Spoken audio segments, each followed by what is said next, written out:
तुझा मित्र सांगा, त्या कन्हैयाला सांगा का तुझा मित्र आलाय दरवाजावरती आणि फक्त निरोप द्या. किती किती आत्मीयतेने हाक मारली होती बाबा. त्यातले 4 जणांपैकी एकाला तरी दया आली ना. त्याच्या फक्त कानावर शब्द पडलाय, कानावरती, आणि हाय असा उठून धावत सुटलाय आणि मिठी मारली या सुदामाला आणि आत नेलाय. मला काय सांगायचं होतं, साधू कपाळावरची रेषा बदलतो. साधूची जर भेट झाली ना तर तू सटवीने लिहिलेली रेषा बदलायची ताकद साधू मध्ये. आता त्याला आतमध्ये नेलाय, त्याला आंघोळ पाणी सगळं जिथल्या तिथं केलंय, त्याला जेवायला दिले, पण त्याचं जेवणाकडे लक्ष जाईना आणि इकडे हे दुसरीने दिलेलं खायना. हा ह्याच्या पुढं पंचपक्वाने त्याच्या तोंडात घास गेला की त्याला त्याचं कुटुंब आठवतं तिकडं काय. पण तिकडेही त्यांनी सोय केली होती, त्यांची सोय तिकडं पण केली होती आणि इथं पण केली होती. आणि मग गप्पा चालू झाल्या दोघांच्या. मग म्हटलं आपण दोघं सरपण आणायला गेलो आणि मग तुम्हाला ते फुटाणे का दिले नाही. आता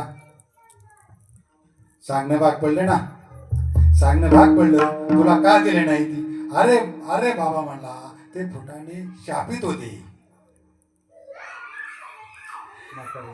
म्हातारीने शाप दिलेला होता आणि ते शापित होतं. आणि तेही जर मी तुला दिलं असतं, तू राजा झाला नसता. मला दिल नाही दिल तो भाग सोडून दे, पण माझा मित्र आज राजा आहे का नाही, मग आपण दोघं सारखेच असतो, आपण दोघं सारखेच असतो. म्हणून त्यांनी तुला मी फुटाणे दिले नाही, तुला मला काय द्यायचे नाही द्यायचे, मी तुला मागणारे नाही मागणारे, हा भाग सगळा बाजूला आहे. माझ्या माझ्या हृदयामध्ये कोण आहे, श्रीकृष्ण. मग माझ्या हृदयात जर श्रीकृष्ण आहे तर तो असाच राहिला. हे माझं भाग्य, मी फुटाणे खाल्ले, मी दरिद्री राहिलो, तुला दिले नाही, हेही माझं भाग्य. पण तू आज द्वारकेचा राजा आहे. एकदा भजन करा.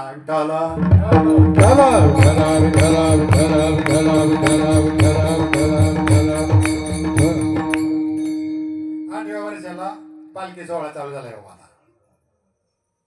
तुम्ही आपण साधू ओळखायचं आहे, ओळखलेला आहे, पण जर भटकलं तर पुन्हा त्या वाटेवरती यायचे.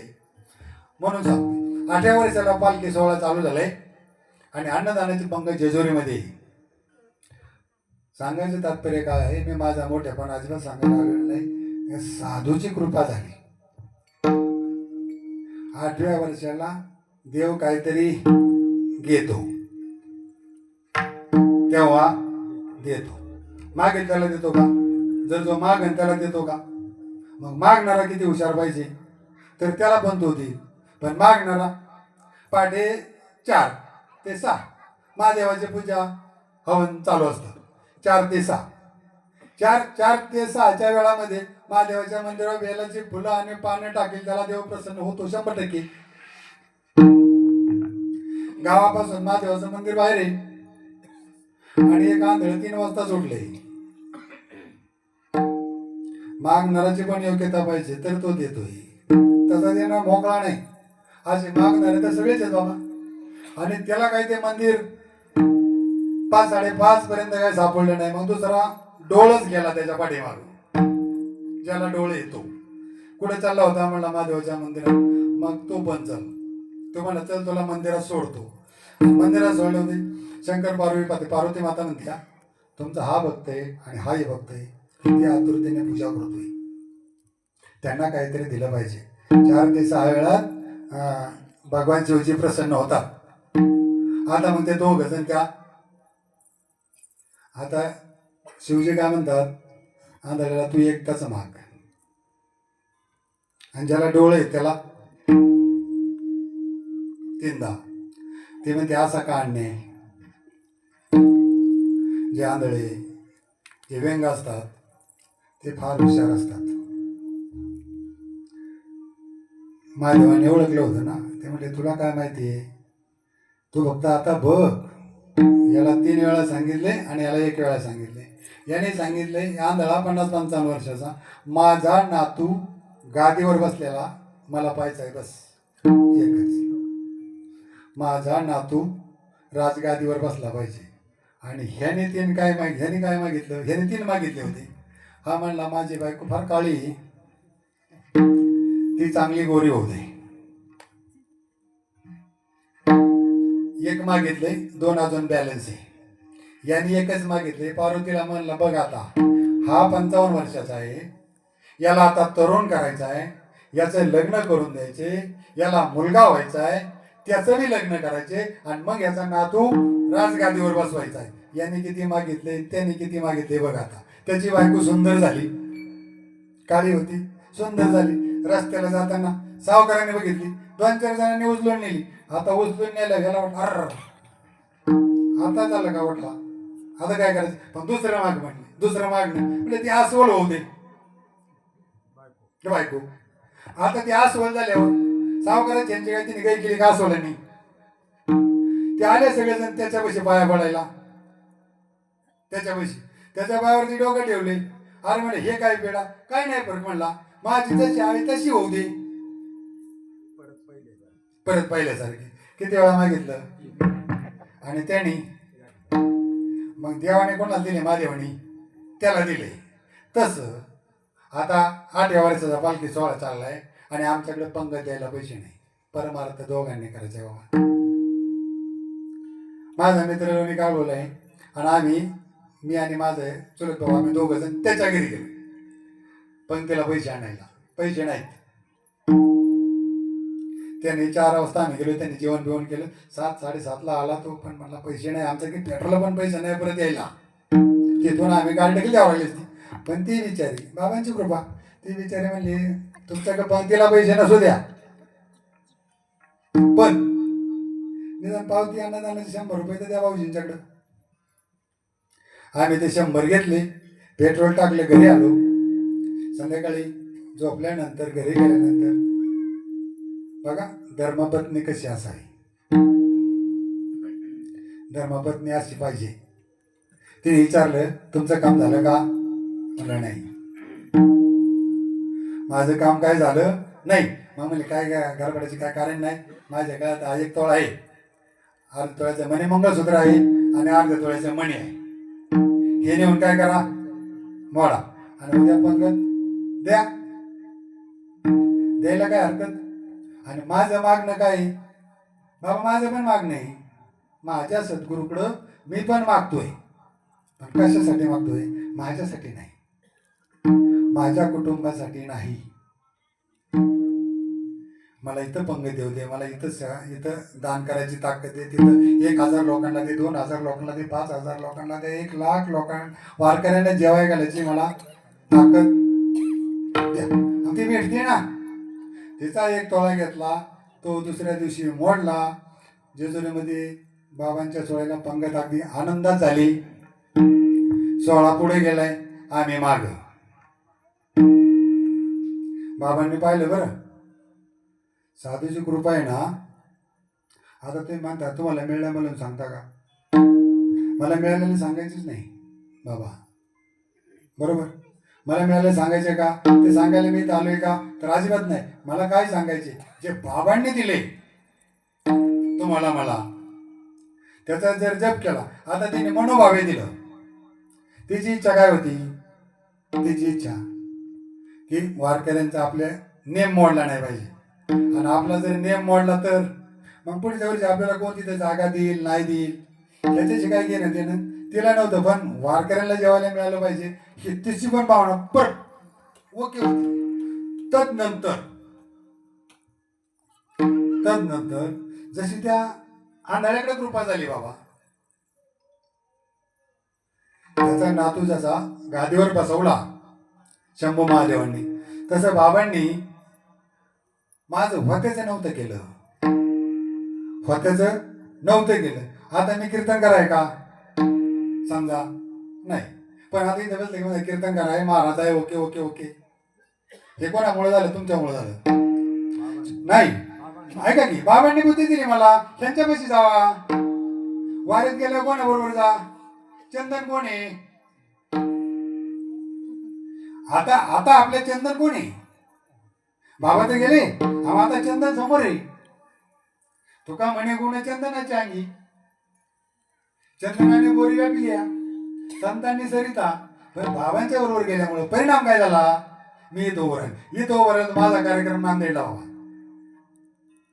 आणि नांदेडला कार्यक्रम त्या आता जे सप्तेचे का मेन पुढारी किंवा काय नियोजन करत ना, त्यांनी 20,000चं पाकिट भरलं. नाही 10,000 रुपये त्यांनी जमा केले. आणि 2-4 जण माग बसले त्याचे साईडला असे पुढारी मंडळी, श्रीमंत मंडळी.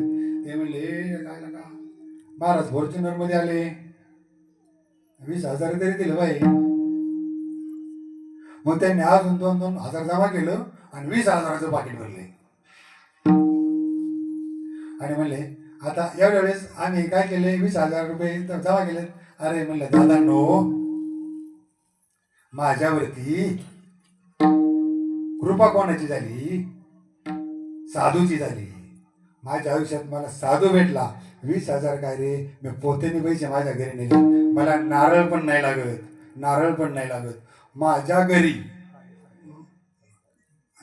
काय सांगू आता, काय सांगू आता, काय सांगू आता संतांचे उपकार.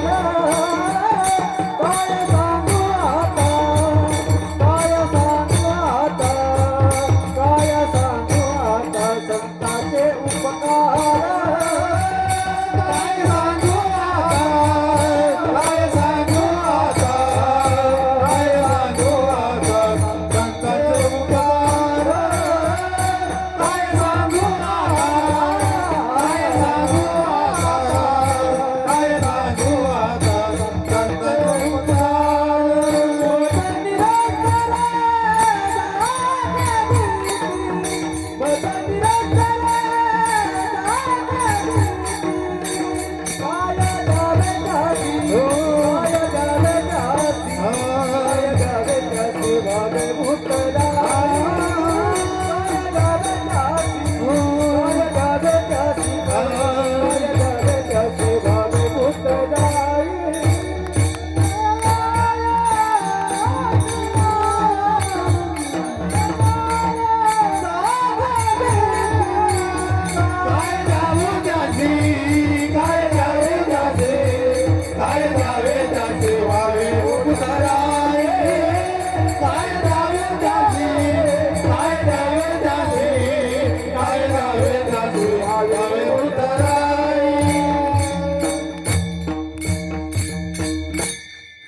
मी काय करतोय, साधूची कृपा झाली पण त्यातून कणभर उतराई होण्याचा प्रयत्न करतोय. मग त्यांना त्यावेळेस कळलं का आनंद संप्रदायातील बीज कसे बाकीच्यांना ज्यांनी जे 10,000 रुपये जमा केले ना ते संप्रदायातले नव्हते, संप्रदायाच्या बाहेर होते. ते 10,000 केलेले म्हणजे महाराज म्हणतो नाही. अरे महाराज कसला, मी काय सांगितले माझ्या आयुष्यामध्ये साधू आला आणि तुमच्या आयुष्यात आला पाहिजे आणि आलेला साधू तुम्हाला ओळखता आला पाहिजे. जर तो ओळखता आला नाही, ज्या वेळेस साधू माझ्या घरी आले त्यावेळेस माझ्या चहाला साखर नाही आणि साधूची कृपा झाल्यानंतर मग साधू असाच देतो का? सगळ्यांना का देत नाही? आता पालखी सोहळ्यामध्ये जवळजवळ माझी हिशोबाने 13-14 विश्वस्त आहेत. प्रत्येकाला काय पाहिजे? त्यांना बाबा कळले का? तर माझ्या माहितीप्रमाणे नाही कळले. आणि ज्याला कळले ना त्याला काहीच कमी नाही हो. त्याला कुठल्याच बाजूनी संत चरणरज लागत असेल. संत येते घरा त्याने आपला तर उद्धार केलाय. पण आपण त्यांच्याकडे जातोय. तुमच्या माझ्याकडे समजा आता इथं बाबांनी सांगितलं का कार्यक्रम करायचा. आता काय कीर्तन करायचं का चिंतन करायचं का प्रबोधन करायचं? काय करायचं महाराज? चिंतन चित्ताला बोला की चिंतन चित्ताला लावे म्हणायचं. चिंतन चित्ताला लावी मनाच्या मनाला. चिंतन चित्ताला लावी मनाच्या मनाला. चिंतन चित्ताला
जेव्हा तुम्ही चित्ताला चिंतन आणि चित्त हे दोन्ही एक साथ करणार आहे त्यावेळेस तो वेळ देईल ना. त्याला काय वेळ आहे का? वेळ त्याला वेळ द्यायला फक्त करा. गरज कशाची? आता आपल्याला त्याचा विसर न व्हावा. त्याचा विसर न होण्यासाठी हा 8 तास चालू आहे. हा 8 तास करायची गरज काय आहे? तर विसर न पडावा. आणि विसरलं का मग थोर आणि एकदा भजन करा. पुढे सांगतो विठाला विठाला विठाला विठाला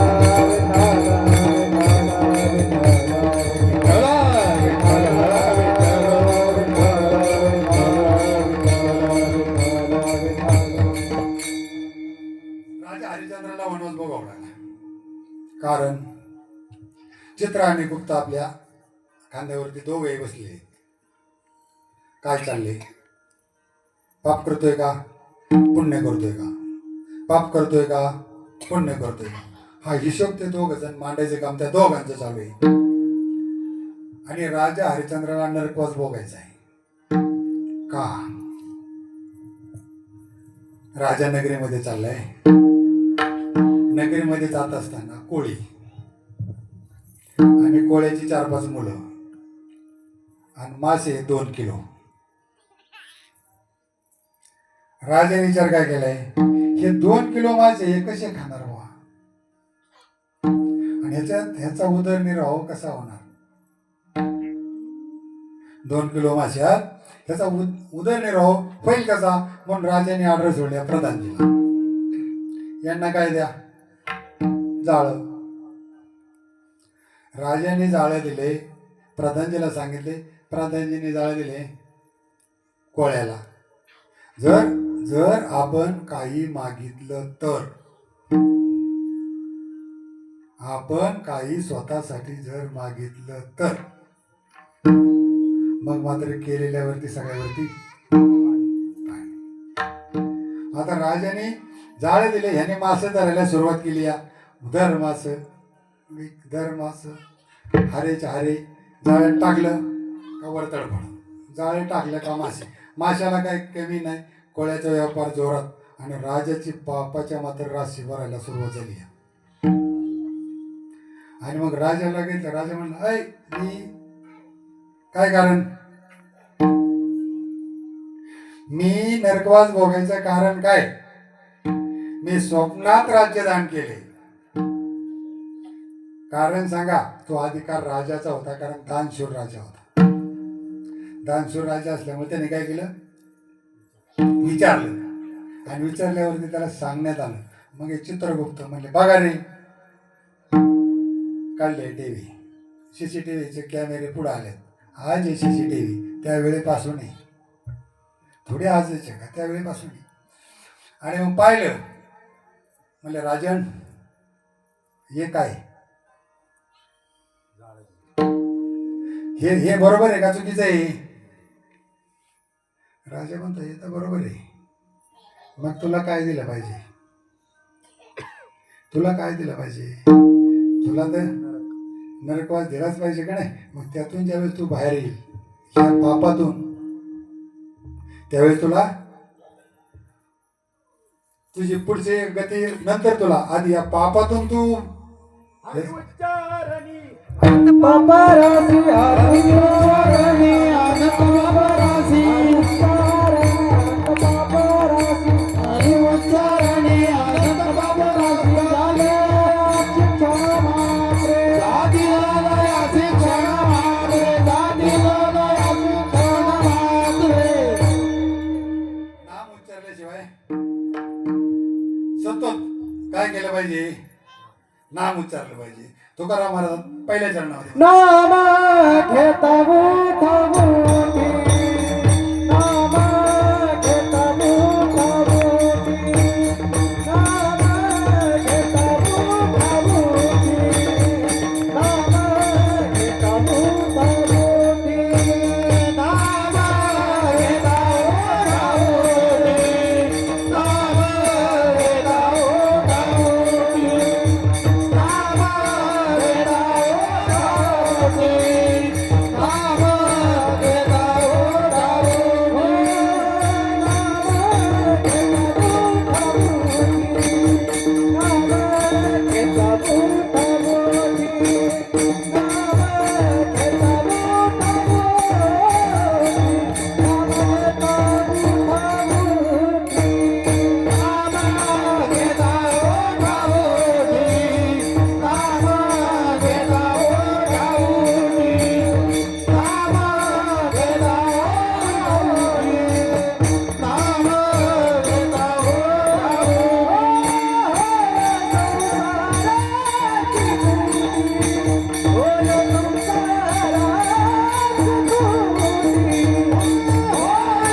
कोणाचा लाभ झाला पाहिजे, एकट्याचा झाला पाहिजे, कुटुंबाचा झाला पाहिजे, नामाने मोक्ष कोणाला मिळाला पाहिजे? का खानदानला मिळाला पाहिजे? आपल्या नातेवाईकांना मिळाला पाहिजे? तुकाराम महाराज म्हणतात कोणाला मिळाला पाहिजे? सतत घ्या, दळिता कांडिता सतत घ्या. कोणी केलं मग? संपूर्ण खानदानाला मोक्ष कोणी मिळवून दिला? राम रावणाच्या युद्धाचा शेवटचा दिवस आहे, म्हणजे उद्या शेवट होणार आहे आणि आजची संध्याकाळची रात्र आहे आज. आणि बिभीषण म्हणजे राम बाण मारते, रावणाचं शिर कट होते, परत जोडते, कट होते, परत जोडते. ही सूर्यास्ताच्या वेळेची कहाणी, सूर्यास्ताच्या वेळेची कहाणी. मग रावणाने ब्रह्मास्त्र सोडले बिभीषणावरती. तू जर नसता ना तिकडं तर यांची काय ताकद आहे? ब्रह्मास्त्र सोडले. आणि ब्रह्मास्त्र सोडल्यानंतर रामाच्या लक्षात आले की बिभीषण मरेल आणि मग आपण दिलेला शब्द खोटा होईल. साधूने दिलेला शब्द आहे ना, तुला लंकेचा राजा करेल. साधू सांगतोय मी, साधूने दिलेला शब्द आहे बिभीषणला, तुला लंकेचा राजा करेल. हा मेल्याकच का? रामाला सुद्धा चक्कर आलेली आहे आणि सूर्यास्त झाला आणि युद्ध थांबले. जेत आपल्या घरी. इकडं रामाला झोप नाही आणि तिकडं रावणाला झोप नाही. मंडोदरीमध्ये बास ना आता युद्ध.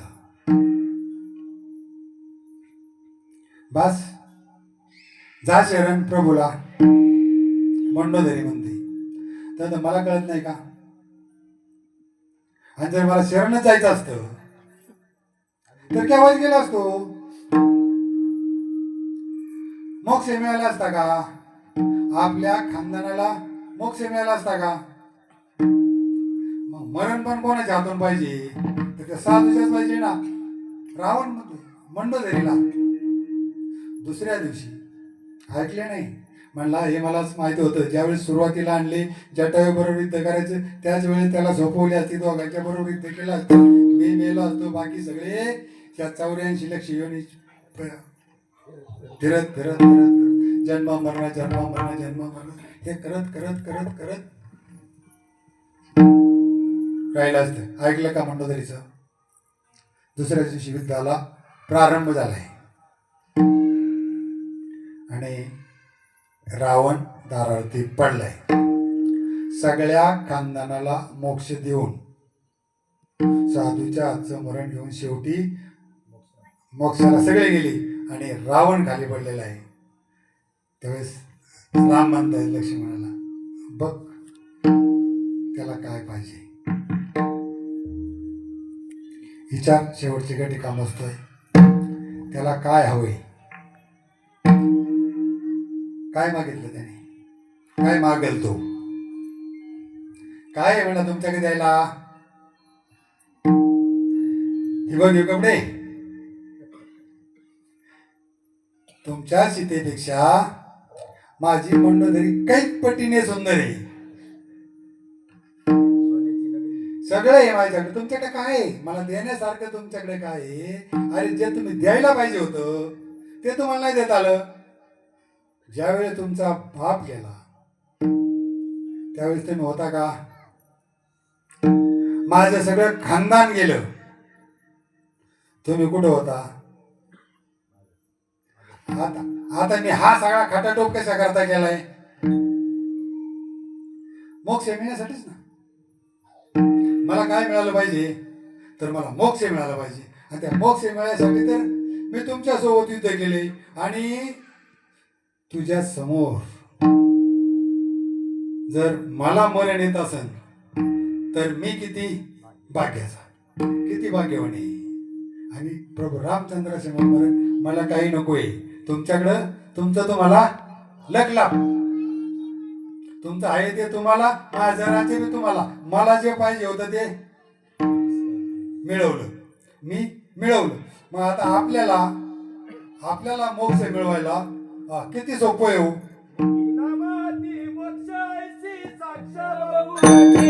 ऐसे साक्ष बहुतांचे, ऐसे साक्ष बहुतांचे, साक्ष बहुता